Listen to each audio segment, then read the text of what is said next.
Kali ini kami bakalan ngebahas TV series yang dirilisnya itu di Prime. Ya, di Prime. Dan season 2-nya juga sudah tayang. Season 1-nya itu tahun lalu ya kalau nggak salah. Iya, tahun lalu. Tahun lalu.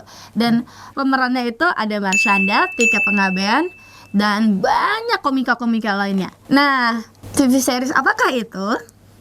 Apa itu ya? Jelek banget. Ini dah, itu gajah.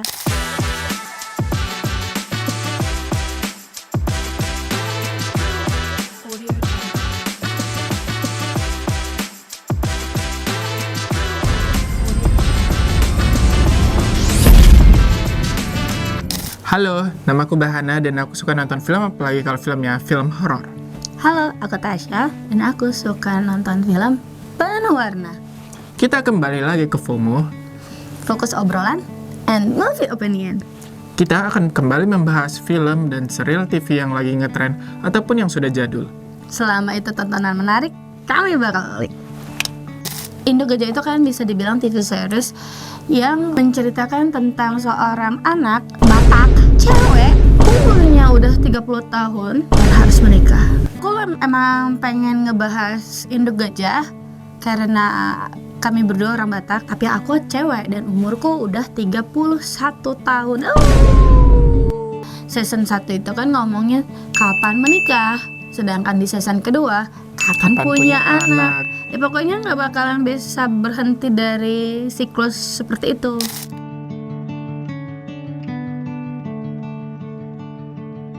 Sebagai cowok Batak itu merasa kalau cewek yang udah misalnya ini tadi dibilang gendut kan, mesti cepet nikah, mesti cepet settle. Tapi kenapa hal itu mesti banget ditekanin ke cewek aja gitu? Kenapa nggak ke cowok aja? Soalnya aku sering lihat, kenapa banyak cowok ini fat shaming. Kenapa banyak cowok Batak itu gendut ya? Sorry ya. Udah marahin aja sih, aja. Nah maksudnya gini ya, kayak mereka juga gendut tapi kok perlakuannya beda gitu ya. Iya, kayak diperlakukan kayak raja gitu. Iya. Tapi kalau cewek kayak udah kenapa gendut kali? Iya. Gendutan ya, gendut kali loh. Lihat tuh perutnya. Emang kenapa perutku gitu? Sorry, aku juga gendut soalnya. Aku juga gendut. Tapi kita harus dituntut untuk kurus gitu. Kayak mamanya si Ira kan, si Marshanda namanya Ira. Mamanya suka, gendut kali lah. Tengok badanmu, udah kayak gajah mama lihat. Tapi si Iranya ngejawab, aku gendut juga gara-gara mama. Kok gara-gara aku? Ya iyalah, di mana-mana yang namanya gendut kan nurun. Kalau aku gajah, berarti mama induk gajahnya.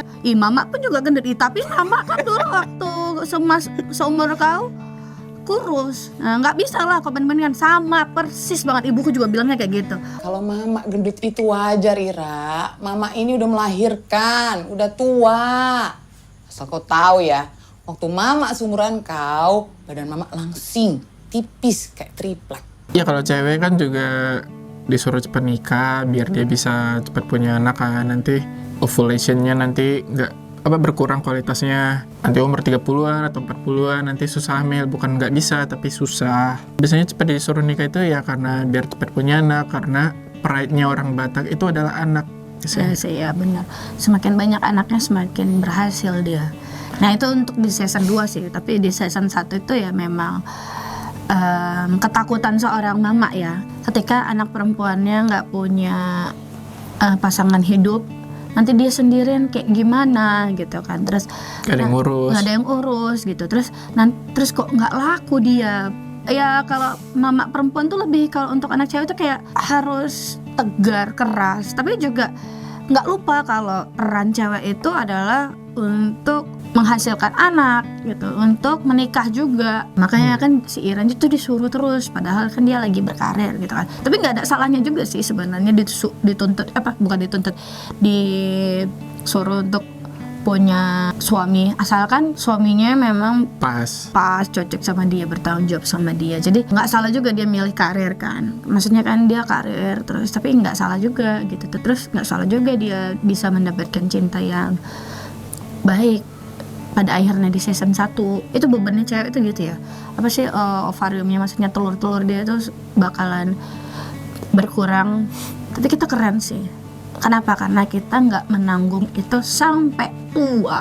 Menurutku Tuhan memberikan kita batas waktu itu biar supaya kita tidak menanggung kesusahan di usia lanjut gitu.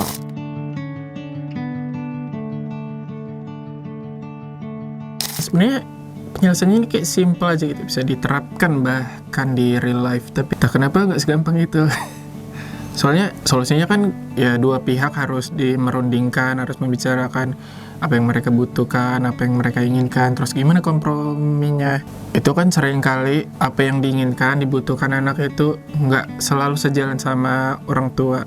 Harusnya yang diutamakan itu kan bahagianya anak, tapi bahagia orang tua itu sering di-misplace, sering disamain sama kebahagiaan anak. Padahal belum tentu cocok, belum tentu bisa. Makanya kadang itu harus diomongin. Nah, omongin itu biasanya yang terkesan kayak, oh gampang sih, tapi susah. Soalnya dua-duanya keras kepala. Harus dua-duanya itu agak diturunkan gitu egonya, biar dua-duanya itu bisa dirundingkan. Untuk permasalahan Ira sama mamanya ini, ya bisa dibilang agak lama juga kan closure-nya. Maksudnya dia bertahap, nggak langsung tiba-tiba ngomong gitu, enggak kan. Mereka kan mereka kan dia bertahap cara untuk menyampaikannya gitu. Cara dimana Iranya juga speak up, kayak kalau memang aku gajah, mama juga induknya gajah gitu kan. Dari situ muncul idenya dibilang induk gajah gitu kan. Masalah utamanya itu ya adalah mamanya. Kalau misalnya dia merasa maksudnya gimana ya?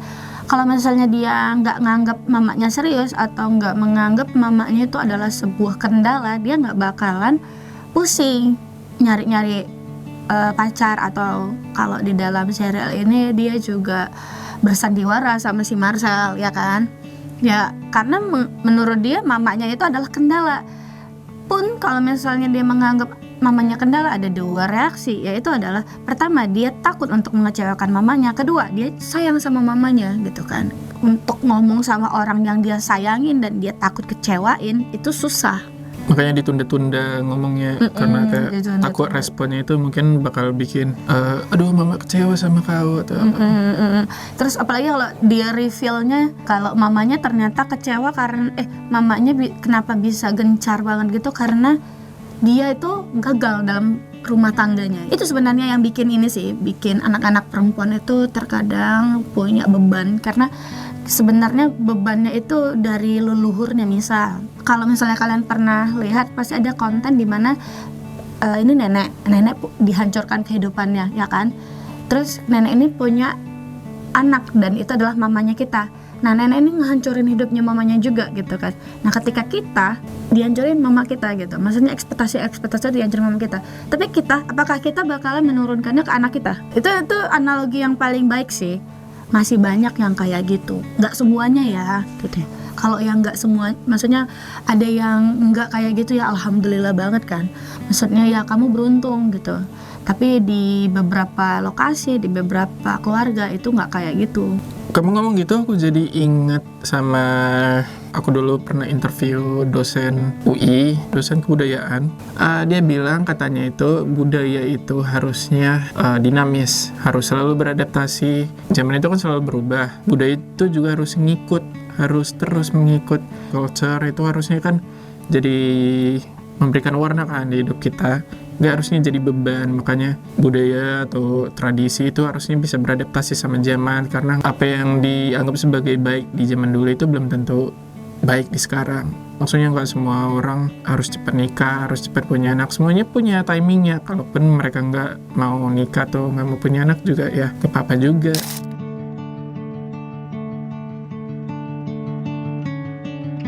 Ya wanita itu, apalagi kalau wanita Batak, menurut aku kalau mereka selalu ditekan buat segera hamil, segera punya anak, itu aku takutnya mereka bakal mengulangi siklus yang udah digerakin sama leluhur kita, mama kita, nenek kita. Ya kayak mereka belum ready secara mental, secara finansial. Jadi nanti kalau terus di-push buat cepet punya anak, anaknya nanti yang kena abuse karena mama ini lagi miskin, kau minta jajan aja terus. Secara mental juga nggak ready. Misalnya itu kan kayak punya baby blues. Itu kayak aku nggak bisa imagine gimana wanita bisa ngehandle punya anak terus dikit-dikit nangis. Itu kayak Ya ampun, stres banget.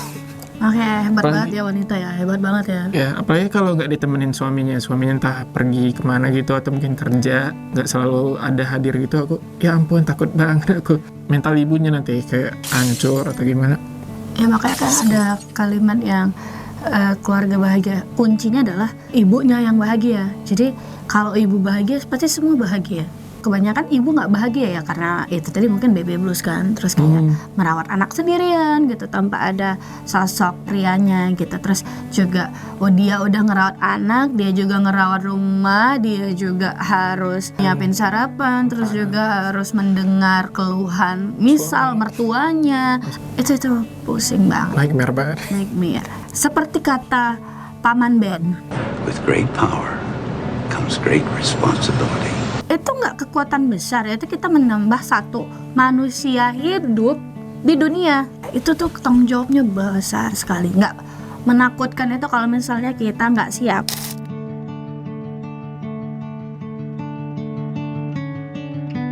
Aku nggak masalah kalau wanita firstbornnya itu anak perempuan atau anak laki, ya udah apa-apa. Cuman aku paham posisi orang-orang Batak kenapa pengen banget punya anak laki-laki. Ya itu tadi balik lagi pengen terusin marga. Oke, kalau nggak bisa terusin marga, tapi kan yang punya margaku nggak cuman aku aja ya. Kan ada orang lain punya margaku juga. Misalnya aku nggak nikah deh, nggak terusin margaku nggak bakal punah, masih ada lagi orang yang punya margaku gitu. Kalau misalnya kita nyoba berkali-kali dapat anak perempuan terus, ya nggak masalah selagi anaknya itu ya tetap kita sayangi, tetap kita raise right, bikin mereka siap sama dunia, itu yang terpenting menurut aku. Mungkin ada ketidaksetaraan dalam budaya Batak sendiri, karena kalau di dalam budaya Batak itu Patriarki banget, patriarki banget ya, cowoknya yang dapat perlakuan istimewa. perlakuan istimewa, terus dia yang bakalan ngasih marga, terus dia juga yang bakalan dapat harta. Man, gimana nggak mama-mama Batak itu nyeremin karena dia takut bercerai karena dia nggak bakalan dapat apa-apa. Wow, ternyata bisa gitu ya. Serem juga ya. Serem loh. Dalam meneruskan marga itu memang harus wajib ya, karena di dalam Islam mereka juga meneruskan nama bapaknya kayak bin ini gitu kan. Makanya kenapa garis keturunan laki-laki itu paling dicari itu karena dia yang bisa meneruskan langsung darahnya ke anak-anaknya. Budaya Batak itu meneruskan marga itu ke laki-laki ya karena laki-laki lebih banyak menyumbang sel-sel darahnya itu ke anak-anaknya gitu, ceritanya gitu. Kalau di kenyataannya memang perempuan itu nggak terlalu banyak menyumbang. Perempuan menyumbang sebagian besar kecerdasan anak gitu. Jadi kalau aku bilang ya kalau misalnya cewek Bodoh. tapi nggak ini ya sama aja bohong kan. Jadi menurutku daripada kita pusing-pusing ngomongin tentang cewek Batak nggak bisa nerusin marga, tenang aja, kita nerusin kepintaran kita. Nggak apa-apa kalau nggak nerusin marga, tapi kita bisa meneruskan warisan yang ada di dalam diri, bukan hanya nama. Slay. Menurutku Ira, kamu bisa dibicarakan lagi sih sama mamanya, terus juga bisa dibicarakan lagi sama mertuanya, dan juga at least harus punya kesepakatan yang tinggi sama suaminya, yaitu Marcel. Karena kan kalau di dalam cerita ini Marcelnya juga ya dia juga dukung Ira, tapi dia mau aja kalaupun punya anak gitu lah. Maksudku kedua ini tuh harus lebih kompak, lebih paham. Misal gini, oke lah Ira nggak mau kan, oke, tapi si Marcel kan mau, ya udah bilang aja sama Marcel, misal kayak ada perjanjiannya, ada kesepakatannya. Jadi si Marcel juga oke, aku tahu kapan waktunya untuk mempunyai anak. Jadi nggak didesak-desak juga, karena di dalam film ini kan dia mendesak Ira juga kan, pengen punya anak juga. Tapi ya karena ini tadi ceritanya kan karena mereka udah berjanji sama orang tuanya untuk tahun ini si Ira hamil gitu. Ya mau nggak mau memang harus disegerakan gitu kan. Apalagi konfliknya lagi itu adalah perempuan itu banyak banget gitu loh yang memberikan menyebabkan faktor-faktor negatif nggak bisa hamilnya. Nggak cuman karena dia menunda doang ya, faktornya itu adalah kesehatan juga, yaitu tadi karena umurnya sudah rentan, pasti ada yang namanya penyakit-penyakit pendukung seperti kayak menstruasinya tidak tepat waktu, terus belum lagi emosionalnya dia tidak baik, terus juga makanannya tidak baik. Sudah berpengaruh sekali loh makanan itu di umur-umur 30. Oh my god. Oke, sampai segini dulu aja sih TV seriesnya Induk Gajah. Bagus banget untuk Prime dan tim Induk Gajah. Kami kehibur banget sama itu dan jadi banyak pelajaran juga dalam series itu. Oke, sampai sini aja dulu ya. Jangan lupa like, comment, and subscribe Di sini. kalau kamu misalnya mau ngelihat kami berdua di versi yang berbeda atau main game. Jangan lupa untuk nonton di sini. Oke, sampai jumpa di lain kesempatan. Bye bye.